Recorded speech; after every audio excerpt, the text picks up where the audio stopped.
Number 4 then, from the 2016 Advanced Higher Mathematics of Mechanics. Nothing very mechanical about this question. Could have contrived something, like in question 3, about the children pulling on ropes, about some particle following some path. Still, 3 marks for finding the equation of the tangent to this curve at that point. Well, and again, the marking scheme seems a bit odd here, because out of the 3 marks, the first 2 marks out of the 3 seems to be just from differentiating this. And you've still got to evaluate it, and then you've still got to find the other point, and then you've still got to put it all together. But anyway, the first step is going to be differentiate it. Why? Because that will give you the gradient. It doesn't mention that. So differentiating that means you have to use the product rule, and that's what it says. First marks for showing an understanding of the product rule, which is differentiate the first one, leave the second one alone. They just take turns. Then leave the first one alone, differentiate the second one. And if there had been 3, then it would have been now leave the first 2 alone and differentiate the third one. They each take their turn. So tidying that up, that gives me dy by dx is ln x plus 1. Now it seems to give 2 marks out of the 3 for that.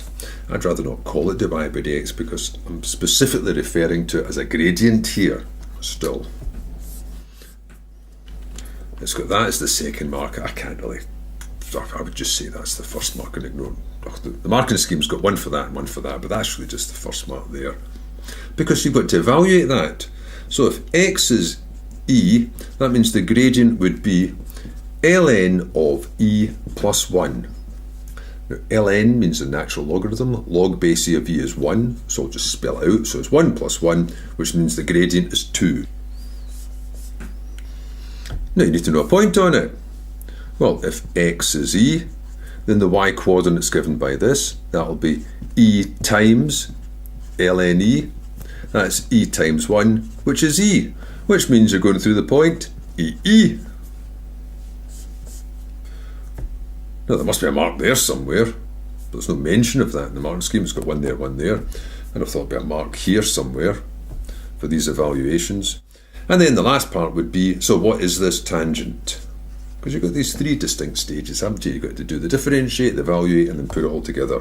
Well, y minus b would be mx minus a.